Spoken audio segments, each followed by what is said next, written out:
And sometimes that doesn't even matter. You can be really good. Yeah. It's not enough. Yeah, exactly. I mean, I think for sure once things start rolling around, I mean, are you guys kind of, well, it's hard to plan like how you were saying, but optimistically speaking, is kind of like a tour maybe like in Half Past Two's future at least, like plannable future or I mean, yeah, yes, we're so like hungry to play that like, and I think so many bands could say this right now, yeah. but everything that I maybe have put on hold in my mind, thinking like that I had time to do it in the future, like this was like a wake up call, you know, this is like our scene just died. Sort of like not in the sense that they say ska is dead, but like Right. live music died and all of us had no idea that it was going to happen. It just like it just had a heart attack and died, and we were like, Oh yeah. wait, that can be taken away? Like I didn't even think that could, I didn't think that was on the table, right? I didn't Right. think one day somebody could say no live shows, no going out at night. You know, it's like something you read in a freaking history book. So, Yeah. yeah, I know for sure everybody in a majority of the band is like aching to get out, and we're at the point too where like everybody in the band gets it, and they know that the band wants to tour. So if they are somebody in the band that can't tour, they're not hurt if we like find a replacement or something to go on tour, because it's about the big picture, you know. Of course.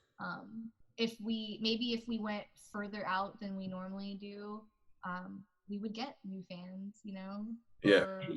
because that's what everyone used to always tell us to do. They're like, you know, what you need to do is you need to tour, and we're like, okay, Yeah. You know cool. what I Like think though? somebody has to ask us to go on tour with them, you know.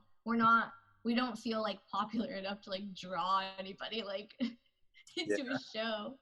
I mean, But let me ask you this: like, would you consider touring internationally before you do the U.S. thing, or would you do the U.S. thing first and then internationally? Because I'll I say, would love to tour internationally. Let me tell you where I want to go. Mhm. I want to go to like Japan. Right? I want to go to Indonesia. Is that weird? Because Indonesia, the ska scene there is like Huge. bonkers. It Yeah. is Huge. bonkers. Oh my Yeah. gosh, it's bonkers.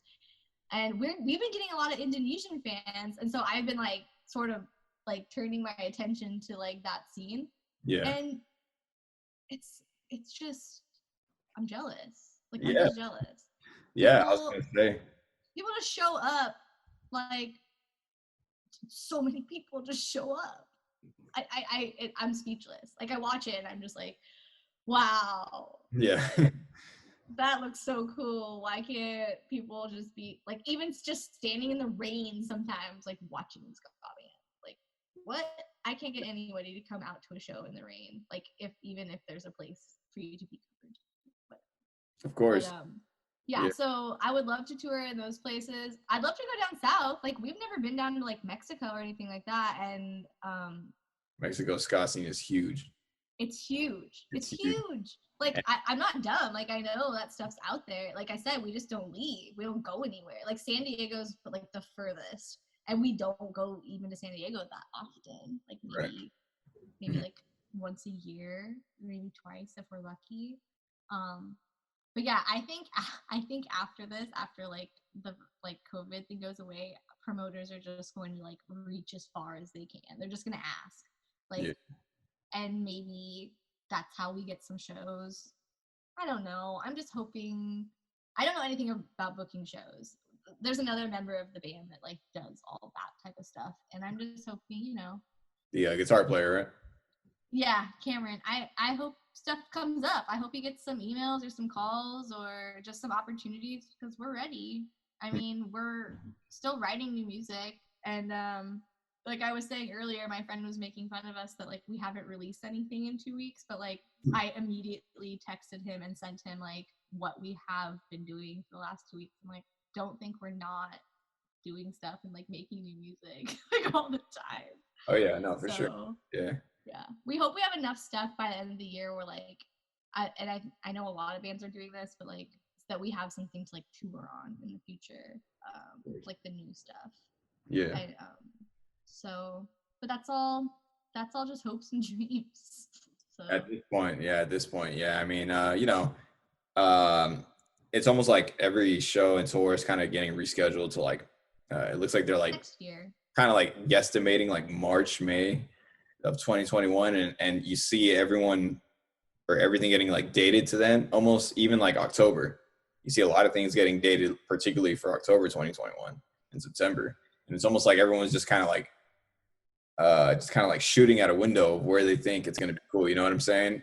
And if things calm down or don't calm down, I mean, we could still be on shutdown. Yeah, I mean, if you're a promoter, you have to, right? Because if you don't book that far out, like you might not get a day like for your bands, you know. So you have to be hopeful, but it's really gonna be up to whether we can like get the numbers down and stuff so that we can go back and do our thing and like cross state lines, whatever, go to like a bar, anything. For sure. Well, hey, look, I appreciate this a lot, Sarah. I know you got things to do and people to take care of. So I appreciate the time. I appreciate the time for real. I've been bumping 2:30 like ever since I followed you guys. Yes, you guys were kind of new to me. Like, yes, you guys were new to me, I'll admit. But like, looking in. That's okay. I'm cool with that. Yeah, I mean, honestly, the way I saw the name, it wasn't even on Instagram. It was on Reddit. I just looked up like popular Orange County bands, and you guys were like, boom, right there. Like somebody. It's working. I used to always tell my bandmate, like, I was like, we're not gonna be famous, but I just want to be like hometown heroes, and I want it to be where like if anybody ever for some reason looks back at like ska music and like this little chunk of time, I want our name to just like pop up. Got you. And I guess that you just told me that happened. So. Oh yeah, no. Yay, dream realized. Yeah, and it was like a comment. Like somebody commented your guys' name with like a couple other people. You know what I'm saying? It wasn't like like one of your guys' posts on Reddit. It was like somebody commented it. You feel me? It's always so surprising, and it's exciting and like touching, like if that people would think about you like that, For sure. Because I mean, we're so like awkward and weird and like we're just people just be like we've been in a band for so long, so if anybody recognizes us, it's like it's a bonus. It feels so good. Yeah, I mean, because like when it comes to like Orange County bands, in all honesty, before I started, I mean, aside from like the big bands, like the Supertones, RX Band, everybody, aside from the big bands, in terms of like local bands, really the only two that really came to mind for me, one is a ska band and one is not. The ska band would be Red Store Bums, and then Red Store Bums, yeah, and then the other band is a band called Weapons of Mass Creation. I don't know if you heard of them, but they're really really good. That's it. I was just like, I'm not too privy to like like the local stuff, and so I looked it up and it was just like popular is what it gave me. It was like popular OC bands, and you guys were on the list. Real Big Fish, St. Paris, Aquabats, Half Past Two. Yeah, like Supertones, I guess. Yeah, There's a lot of them from the 90s that came out of Orange County. Yeah, under their shadow, that's for sure. Yeah. But no, there's a lot of really good like current bands. Like I would say Hooray for Our Side. We did that song Somebody That I Used to Know with Evan. Yeah. And then, Bite Me Bambi is like newer. Yeah. And see, I mean, they've been around because a lot of the guys in Bite Me Bambi were in Starpool, right. And Talina was in like a more like punk ska band before that, and then I'm trying to like think who else is like I would even consider active right now. It's weird because COVID, like everyone kind of went in hiding, and I don't even know like who is still and not like a band anymore. I feel like we're gonna come out of COVID and we're gonna find out a lot of bands are like not bands anymore.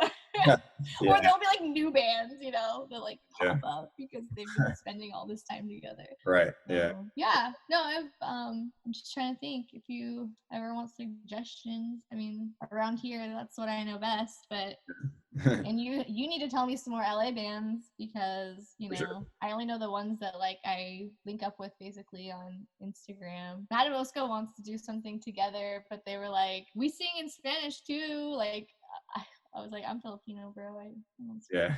Spanish. But I could try. Whatever you guys do, I'm sure it's gonna be good. And so Yeah, I think everybody is trying to help each other out right now in that way. Trying to like spread the love with like the bands that are doing stuff. Just try and make sure that everyone sees each other. So I think that's kind of cool. I know that they're kind of doing that too. yeah, yeah. So. And Well, you're doing it too. Look, you're like you still got your podcast going. I'm I'm like, saying it's an opportunity. yeah, Like, it opened up a lot of things.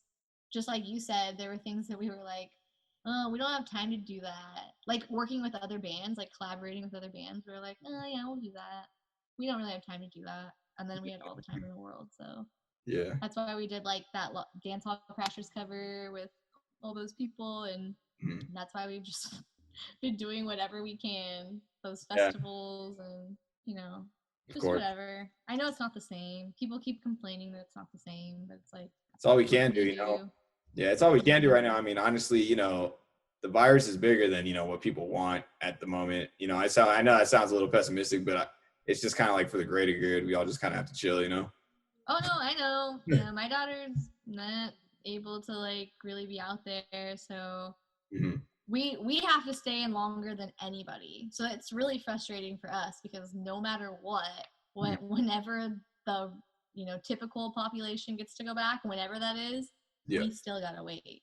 That's mm, why we were laughing when everyone was like, "Okay, open everything back up," and we're like, "Okay, well, we're still in here, we're waiting, but I'm gonna tell you right now, it's not gonna be good." Okay. yeah, yeah. So we're No, still in here. It's all good. We're being as safe as we can. I still go to the studio, but like they're super safe. They put me in like a room. I don't even see anybody really. I have my own room in the studio with like a glass window. I can see one person. So yeah, but whatever. That's like if that's all I can do right now, I'll take yeah. It's it. a way to do it right now. Exactly. I mean, I was just surprised that they even opened up the gyms. I was just like, why would you The guys open up the gyms, gyms? what? That was crazy. And then they're the People are first. sweating in there, man. Exactly, and then they're the first listed on the new, closing order. I'm like, why did you even open them in the first place? Like, you know, I didn't understand that. And then one thing I didn't understand most of all was people that would actually wait in line to go to the gym. I'm like, at that point, buy some weights. Yeah, go run around the block, shit. That's what we did. Like, and it was funny too, because like the first couple of weeks, me and my husband like went to Target, and we Yeah. thought we had like some time to buy that stuff. No, the next week we went, everything was like gone. All the workout stuff was gone. So Yeah. we're doing what we can, and yeah. Yeah, yeah, It is funny though. It's just weird because like I was talking to someone about that. I'm like, why are people tripping about like the gym, like going to the gym? You could just work out at home, like go into your cabinet, lift some freaking canned food. I don't know. yeah. Yeah, I mean, Pick create. up your brother, pick up your kid, up and Right, down. right. Move your Just like, furniture around. Who cares? yeah. Well, yeah, I appreciate this, Tara. I'm gonna let you go. Thank you All again. right. Seriously. It was great. It was real. Thanks, Alex. Wanted to go ahead and give a huge thank you to Half Past Sue. The new EP is called Something Blue, streaming everywhere you get your music at. And you know what? They even got videos out for every song on the EP. So make sure you look for Half Past Sue on YouTube and give their page a subscribe. Follow the SKA CAST on Instagram. Our page is @SKA CAST_official. Peace.